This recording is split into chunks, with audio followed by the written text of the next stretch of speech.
So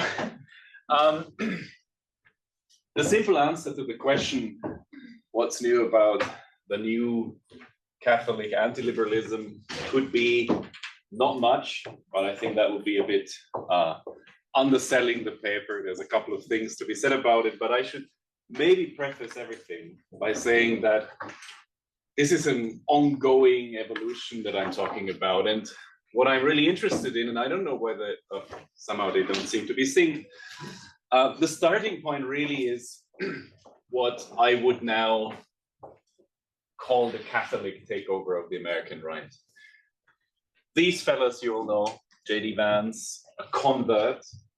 Some people say these are always the most dangerous ones. Marco Rubio, Ron DeSantis, you know all of them. You probably know also a lot about the composition of the Supreme Court. You might not know these two. Bishop Barron is a very important, very influential voice on the conservative Catholic right in the US, in the Anglophone sphere. There's only one person who has more social media followers than Bishop Barron, and that is the Pope. Kevin Roberts, who you see here, is also an important Catholic figure, and it actually occurred to me relatively late due to my maybe ignorance. But a lot of people behind the famous Project 2025 also have a Catholic background. An institution that's very important in that connection, and that gives you kind of a sense of where they're going, in case you haven't read this beautiful Mandate for Leadership book, is the Catholic Information Center in Washington, D.C., which is run by Opus Dei.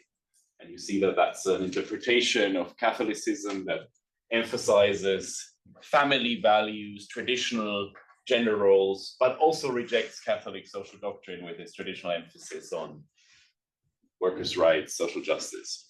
At any rate, this is sort of the background, and I'm trying to operate this thing, but there's nothing happening. I'm going back now, apparently. Wonderful. Like they are. Somebody said earlier, this is a very responsive clicker. I don't see very much evidence for that. So what I'm engaging with in the paper are what I call the theoreticians in chief. Obviously, you can add a lot of others to the list, but these are probably the most prominent figures. Patrick Deneen, probably you heard of him because of his much discussed book, Why Liberalism Failed. And on the other hand, Adrian Remuel, the famous scholar of administrative law at Harvard Law School, who in 2022 published Common Good Constitutionalism, which I think out of these three books is the one I would recommend most.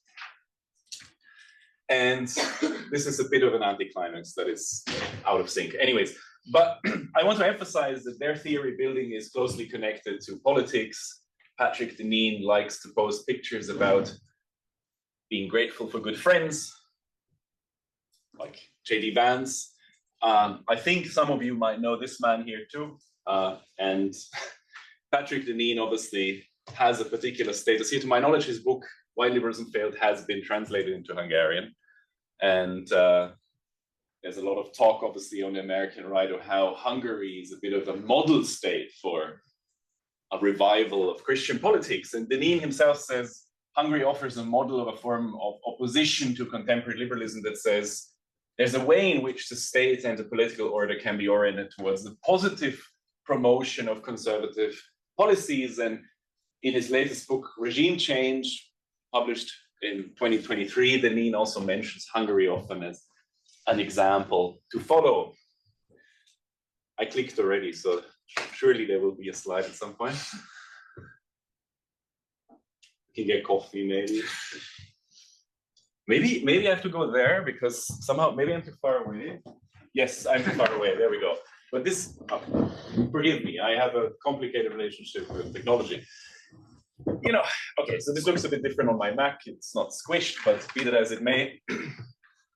I think a good starting point, but this is just to frame it a little bit in a theoretically appealing fashion, is an old book that I really think is still a great book, or semi-old book, Stephen Holmes' The Anatomy of Anti-liberalism. And that book starts with a preliminary checklist of anti-liberalism's distinguishing characteristics. The first is that anti-liberals historically, it's a history of ideas book if you want, obviously it's not really, but it engages with the history of ideas. The first is that anti-liberals, conservative anti-liberals in particular, present themselves as diagnostic pathologists. They are the ones that diagnose what's wrong with society.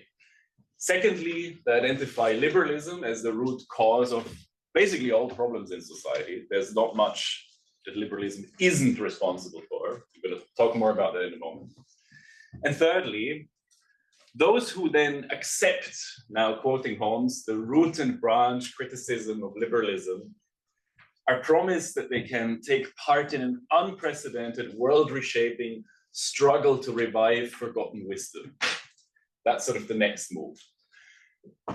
Well, here again, the spoiler, there's nothing new about the new Catholic anti-liberalism, but it follows sort of this structure. So Denin and Vermeulen are doctors of this order. They are, as the title of Denin's book, Why Liberalism Failed, indicates, showing us, first and foremost, that liberalism is wrong, and that is the main problem of our societies. And I want to start with this. Why is liberalism, or in what sense is liberalism, the root cause of all of society's problems? Here are the arguments that both of them sort of converge on. There's some differences, and we can talk about that.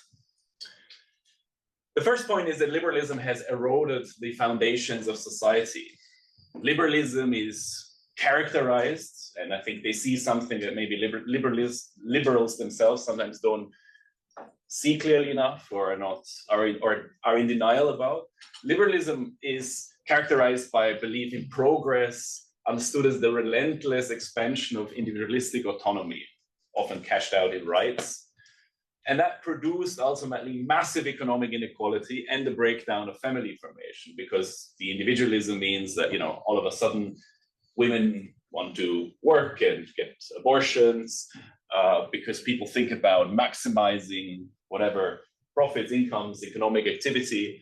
And all of this leads to a disintegration of society. I mean, you know how this argument works. I don't need to dwell much on it.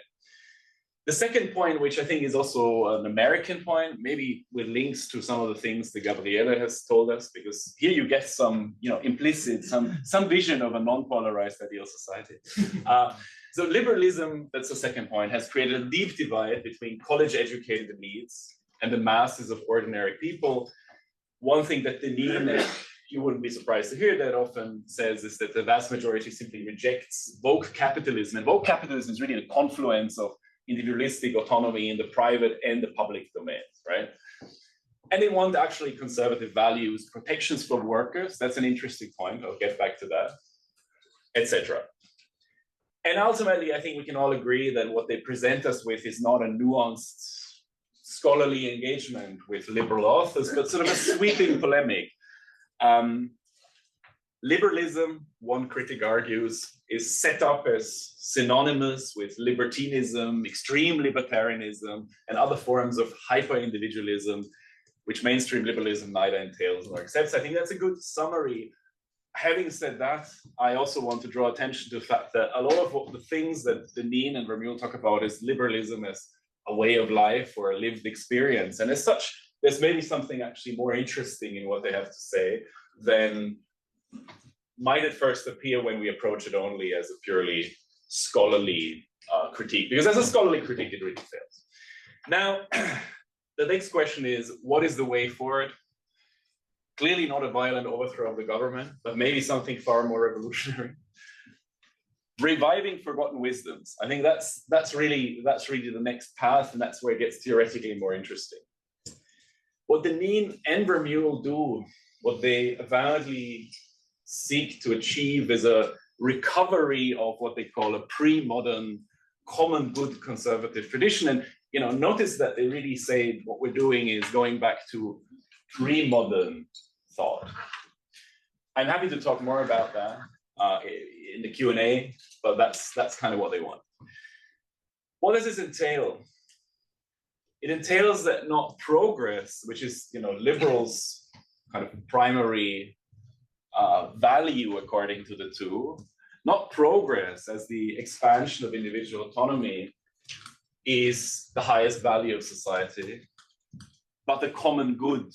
And a common good is understood by both of them as unitary, not aggregative. And that's kind of supposed to say, look, the liberals think a common good can be produced by deliberation, by compromise, and maybe we discover the common good. No, there's something else. It's a unitary understanding of the common good, and Denis, in one of the less nebulous formulations, says it's the sum of the needs that rise from the bottom up, and that can be more or less supplied, encouraged, and fortified from the top down. And notice this is one of the less nebulous formulations of what the common good is. The second point, and I think that's important, is that there is a deliberate institutional indeterminateness. Vermeulen writes, a range of regime types can be ordered to the common good or not. If they are, then they are just. And if they are not, they are tyrannical. But their justice is not defined by or inherent in any particular set of institutional forms. And that means, of course, logically, that democracy has no particular status on that view.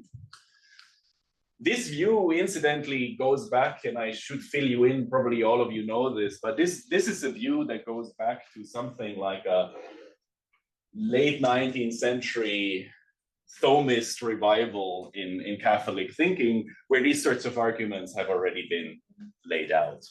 And I'm happy to talk more about that later, but I promised Antoinette yesterday that I'm not going to talk too much about Thomas Aquinas. And then there's another issue, and that's, I think, where the two have slightly different ideas, or it's a difference of emphasis, which is the issue of the role of the state, particularly administrative state, and the role of leadership. Denis thinks, because he's interested in this top-down dimension, maybe more than in the bottom-up dimension, Denis thinks that, you know, we need some sort of enlightened leaders that have a popular connection, and the popular connection means that they are connected to those people who, as Denis claims, are ordinary people with conservative values, because these are the ones that the common good is for. And he calls them aristopopulists, because they're supposed to have a certain distinction in recognizing the common good and lead, but they're also supposed to have the popular connection. Vermeulen, on the other hand, you know, is not interested in that sort of rule as much as in the administrative state. You probably know Vermeulen published a lot on American administrative law, published a book with Cass Sunstein, interestingly enough, you know, not a conservative, on the value of a strong and functional administrative state, called Law and Leviathan. And ultimately, we can think of this as all of it being centered around a certain form of top-down rule. In Denis's case, it is these aristopopulists and the sometimes very Schmittian administrators in Vermeulen's version. So Denis is the one with the Aristotle. So, anyways, these sorts of issues are what they propose, and you can see there's, again, it's quite indeterminate in terms of what sort of you get out of it. And I think what gives us a bit of a sense of where we might be going. This is the Thomas Aquinas, one of the Thomas Aquinas slides. I'll skip it. One of the interesting things, of course, and I think this is important to locate this also in intellectual history, is to ask what sort of historical constitutional projects have drawn on exactly this sort of thinking. Or as I frame it here, what could possibly go wrong? And I think, you know, I don't know how much these pictures give you a sense of where we're going, but interwork corporatism is probably a go-to reference point. And I hasten to add, this is not because, you know, this is something I discussed with Andreas, I'm very hesitant to call people or to label people fascists or authoritarians. In this particular case, these corporatist traditions are avowedly and actively embraced by especially Vermeulen much more so actually than Denis. And this is not like me suggesting, look, they like some thinkers and they like some political projects that were authoritarian, is what they themselves happily concede. So what I'm saying now is not going to be the fascist club, as one says in German, is actually just a way of contextualizing this. But here's a couple of more theoretical points that I want to draw attention to. So remember that not progress, understood as the expansion of individual autonomy, is the highest value of society, but the common good. And there's, of course, here the question what the common good is. The common good is interpreted as a formal structure, or is presented as a formal structure of justification by both Vermeule and Denis, kind of usually equally indeterminate. But throughout the text, it's given an emphatically conservative interpretation, which suggests that it is a term that's also used to hide behind to some extent. And I have this conversation with Catholic theologians who would agree with me that, you know, you can hide a lot in that phrase, because once you go all the way back to its roots and assume, you know, now I have to bring in Thomas Aquinas, that there's a natural teleology and that we're all meant to, you know, do certain things in the world, you then can suggest easily particular forms of marriage, family, they are really at the very core of it, because these are the functions in a way that we have in society. Ordering a diverse pluralist society today toward a unitary common good will no doubt require coercion and perhaps even the repression of opposition and dissent. If you come up with a unitary interpretation of what the common good entails, and if you say that this interpretation of the common good cannot be really a product in any meaningful sense of deliberation or compromise, because that would be a liberal way of arriving something which anyways is true, and that's not what they want to achieve, you automatically are pushed in another direction, and that's a coercive direction. And these sorts of political projects of Antonio Salazar in Portugal, Engelbert Dollfuss in Austria, justified by Johannes Messner, famous Catholic theologian who is heavily cited affirmatively by Vermeule, were all deeply coercive projects. And I think that's affirmed. It's not like between the lines, it's actually affirmed in these texts. The institutional indeterminateness point is also interesting. And I think ultimately they don't want us to tell what the ideal regime would look like, but if especially the point about the need of coercion is correct, there is a clear authoritarian tendency in that regime. And the regimes that they like, that they celebrate, all fall in that category. I'm almost done, don't worry. I think, you know, going back a step and looking at the body of Catholic teaching on which they draw gives us a sense of how the use of force and the use of coercion has been justified. Obviously, in the interwar years, people were less coy about it than they might be in 2024 or 25, but the trajectory is pretty clear. A final point, perhaps, about the Aristopopulists and the administrative state. When we look at these corporatist constitutional projects, we can see that they concentrated most power in the hands of a single individual, like an enormous degree of executive discretion that was framed by someone like Johannes Messner as a moral power, because the executive is supposed to just implement the natural law. So the framing goes. And the administrative state, often again, like Vermeule does, framed in Schmittian terms, is used to implement a particular vision of society without respecting individual rights or permitting opposition. And now to come to the conclusion, you know, my friend and colleague Paulo Gavaudo has suggested that the US now is already a neo-corporatist state, but that's just for your entertainment. First, I think the celebration of traditions of thought that were used to justify deeply authoritarian projects in the past is potentially instructive for understanding the trajectory of the Trump administration, though I do not want to claim that they are implementing in a neat way what Denis and Vermeule write, which anyways wouldn't be possible because they're so vague about it.